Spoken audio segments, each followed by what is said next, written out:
The human respiratory system consists of the following parts.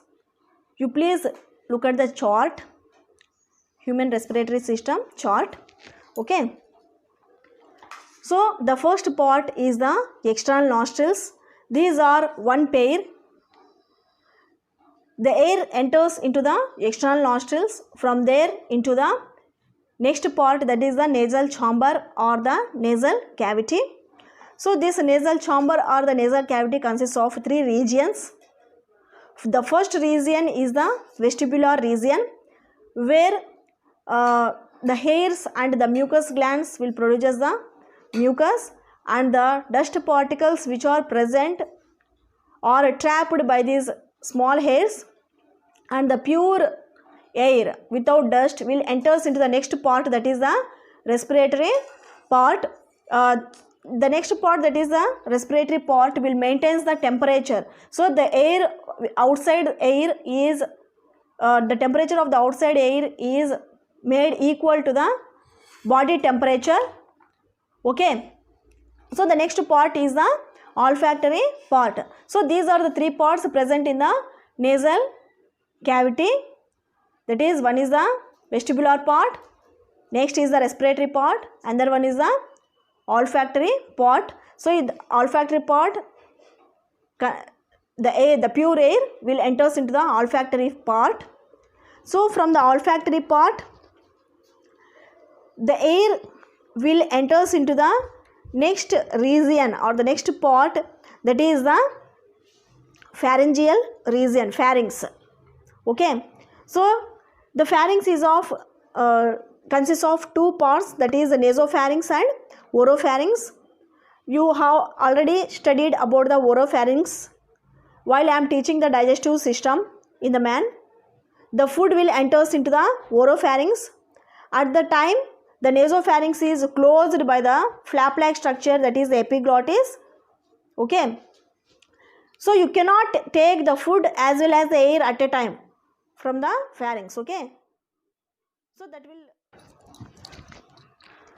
So the pharynx consists of two regions, that is oropharyngeal region and nasopharyngeal region. The food will enters into the oropharynx and the air will enters into the nasopharynx. Okay. So at this region there is a epiglottis, which is a flap-like structure that I will explain you.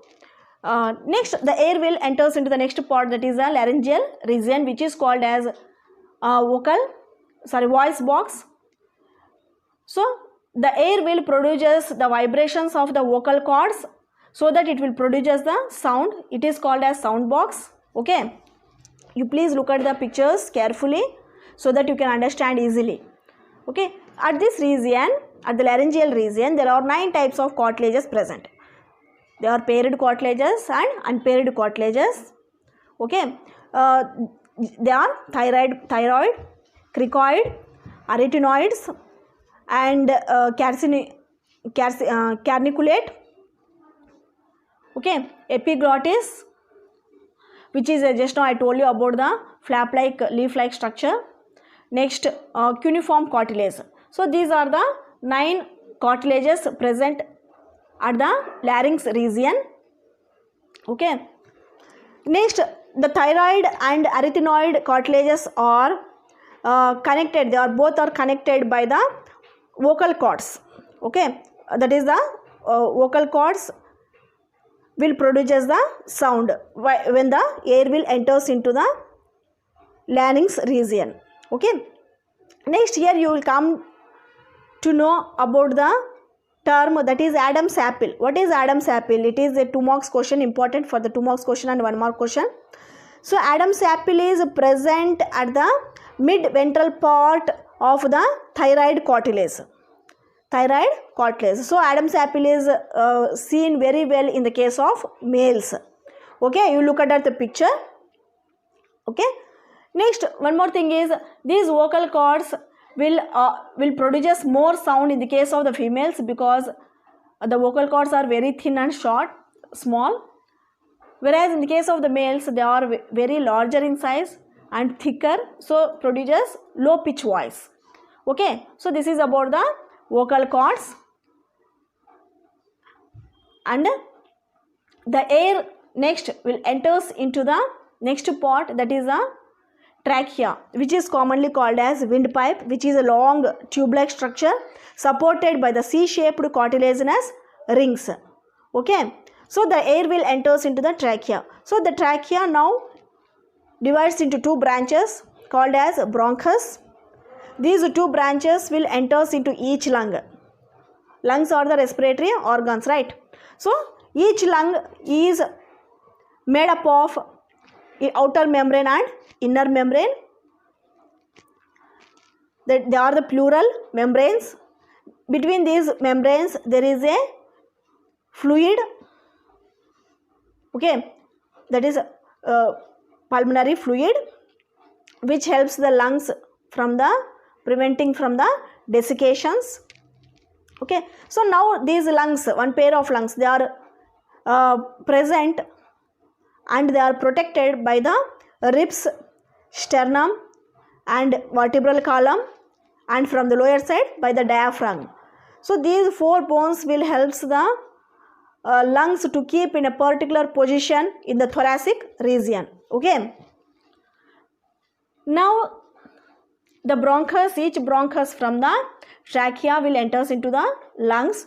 After entering into the lung, the bronchus will divide and redivide as primary bronchi, secondary bronchi, tertiary bronchi, like that. Okay, so the bronchus after entering into the lung, it looks like a tree inside the lung. So that is called as pulmonary tree. Okay, because it is dividing and redividing as small bronchioles. Okay, the tertiary bronchi will enters into the alveolus. So the lungs are made up of thousands of small spongy structures called as alveolus. Okay, these are small sac-like structures which are richly supplied with the blood vessels, and the unit of the alveolus is the alveoli. That is one unit is the alveoli. So alveoli is the basic unit of the lung, which is richly supplied with the blood vessels. So the air from the bronchus will enter into primary bronchi, then into secondary bronchi, and then into tertiary bronchi. So from the tertiary bronchi it will reaches to the alveolus, where the exchange of the gases takes place. Okay, you keep it in mind, where the exchange of the gases will takes place. The main exchange of the gases takes place at the alveolus because they are supplied with the blood vessels. Okay, so this is about the respiratory system of the man. You please look at the picture. So I have shown you the types of cartilages. Okay, where the diaphragm is present. Okay, and what are the alveoli structures. Okay, you look at the pictures carefully so that you can understand. Okay, thank you. In the next class I will explain you about the mechanism of the respiration. Okay, how the respiratory gases are transported.